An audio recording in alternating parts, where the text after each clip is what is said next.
बहू का नेग। शीना को उसके ससुराल वालों ने एक शादी में पसंद कर लिया था। अरे, वो लड़की तो बड़ी प्यारी है। मेरे बेटे अमन के लिए बात चलाओ ना।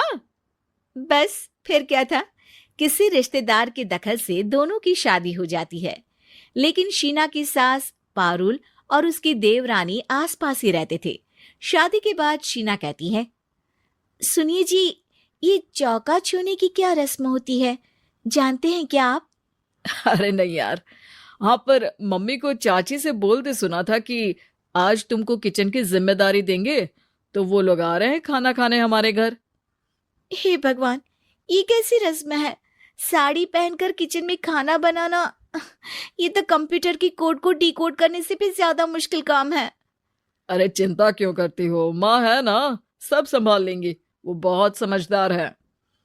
शीना को भी पति की बात ठीक लगती है। वहीं घर पर शीना की चाची सास, ससुर और उनकी बहू खाने पर पहुंचते हैं।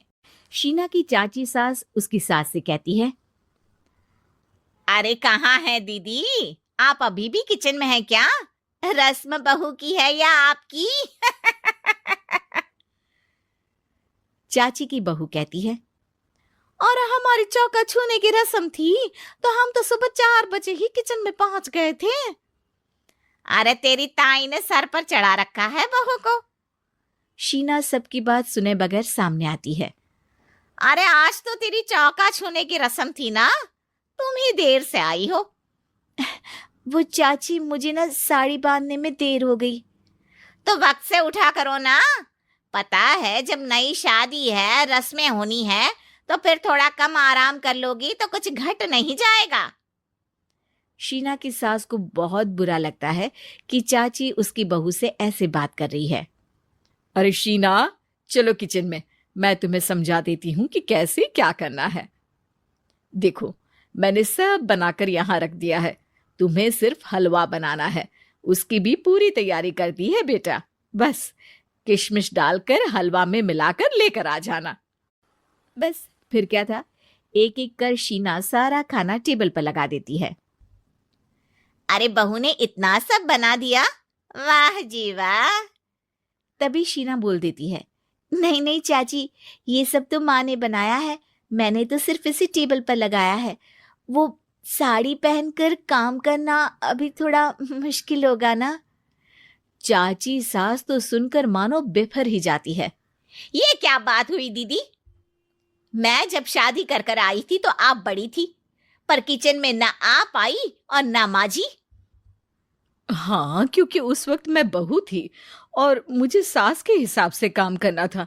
लेकिन अब मैं सास हूं तो मैं बहू को वैसे ही बनाऊंगी ना, जैसा कभी मैं बनना चाहती थी। खैर, चाची सास खाना खाकर वहां से चली जाती है। कुछ दिनों बाद, अरे शीना, ये क्या पहन रखा है? हे भगवान, इस परिवार में क्या हो रहा है? अरे क्या हुआ छोटी, इतना क्यों चिल्ला रही हो? इसने पहना क्या है? अरे दीदी, क्यों इतनी छूट दे रही हो?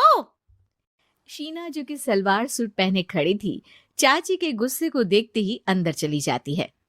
देख छोटी, हम दोनों को आज की बहुओं से तुलना नहीं करनी चाहिए। वो दौर अलग था, आज का वक्त अलग है। देखिए दीदी, ये तो परंपरा है, हमारी सास ने हमें दी और आगे हमें अपनी बहुओं को देना है। ये क्या लगा रखा है आपने? आप तो पूरी संस्कृति ही खराब कर रही हैं। ये बोलकर चाची सास वहां से चली जाती हैं। शीना की सास चाची की बात से परेशान होकर रोने लगती है। तभी उसका पति वहां आ जाता है। अरे क्या हुआ भाग्यवान, फिर तुम्हारी देवरानी तुमको ताने देकर चली गई है क्या? हाँ, पता नहीं मैं ठीक कर रही हूँ कि नहीं, पर मुझे तो बहू के सूट पहनने में कुछ गलत नहीं लगता। अरे लोगों की बहुएं तो न जाने क्या क्या पहनकर घूम रही हैं। मैं तो उसे भी बुरा नहीं मानती। ये क्या मेरी गलती है? अरे नहीं, बिल्कुल नहीं। अपने किए फैसले का सम्मान करो। ठीक है सब। कुछ दिन निकल जाते हैं। फिर आता है शीना का पहला करवा चौथ। अरे शीना बेटा, यह त्योहार हमारे घर में बहुत मायने रखता है। तुम शाम की पूजा के लिए अच्छे से तैयार हो जाना। और सुनो, चाची सास और उनकी बहू भी यहाँ आएंगी पूजा के लिए, तो खाना भी बनाना है, वो मैं बना लेती हूँ।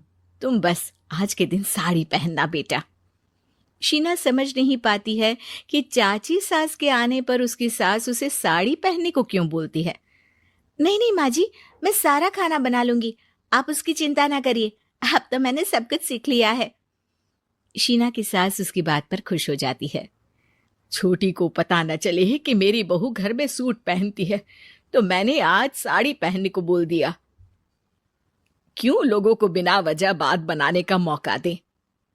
शाम को सब पूजा पाठ करके बैठे होते हैं कि चाची सास की बहू चाची सास से कहती है, माँ जी, आज के दिन तो आप लोगों के घर बहुओं को नेक दिया जाता है ना। हाँ हाँ बहू, बोलना, तुझे तेरी सास से क्या चाहिए। हाँ शीना बेटा, तू भी बता दे कि तुझे क्या चाहिए। मम्मी जी, मुझे ना आपका वो रानी हार चाहिए जो आपने अभी पहना है। चाची सास थोड़ा हिचकिचाते हुए कहती है, हाँ हाँ हाँ, ले लेना, सब तेरा ही तो है। तुझे कौन सा हार चाहिए बहू। माँ जी, मुझे नेक में आपसे परमिशन चाहिए कि आप मुझे नौकरी की इजाजत दें। आप तो जानती हैं कि मैं और ये एक ही कॉलेज में एक ही क्लास में साथ में थे, लेकिन आज वो कहाँ है और मैं कहाँ। वाह जी वाह, ये भी सुनना बाकी रह गया था, इस खानदान की बहू नौकरी करने बाहर जाएगी। और मैं भी तो इंटर पास हूँ, पूरे 2nd डिवीजन, लेकिन कभी मजाल है कि नौकरी की बात की हो। पर दीदी, मैंने MBA किया है, वो भी बड़े संस्थान से। तभी शीना का पति और ससुर भी वहां आ जाते हैं। देखो बेटा, मैं वही सोच रहा था कि तुम नौकरी करने के लिए क्यों नहीं बोल रही हो। मुझे लगा शायद तुम नौकरी करना नहीं चाहती हो। नहीं पापा, वो तो हमेशा से ही कुछ नाम कमाना चाहती है। अपने माता पिता को भी इसने कहा था कि वो आप लोगों को अपनी तरह से समझ लेगी। सास को शांत दिखकर शीना कहती है, मम्मी जी, मैं वादा करती हूँ, घर का सारा काम करके ही ऑफिस जाऊंगी। खाना पीना किसी भी चीज के लिए घर वालों को परेशानी नहीं होने दूंगी। वक्त से पहले उठूंगी और काम वाली को भी हटवा दूंगी। शीना की बात सुनकर सास हंस पड़ती है। अरे शीना, ये ज्यादा हो गया। हाँ बिल्कुल काम करो बेटा, पढ़ी लिखी हो, नौकरी में अच्छा कर सकती हो। जरूर बेटा, दिया तुम्हें तुम्हारा नेग। हाँ, पुरानी परंपरा जरूरी नहीं कि अच्छी ही हो, कभी कभी बदलाव लाना भी जरूरी होता है, जिसे देर से ही सही लेकिन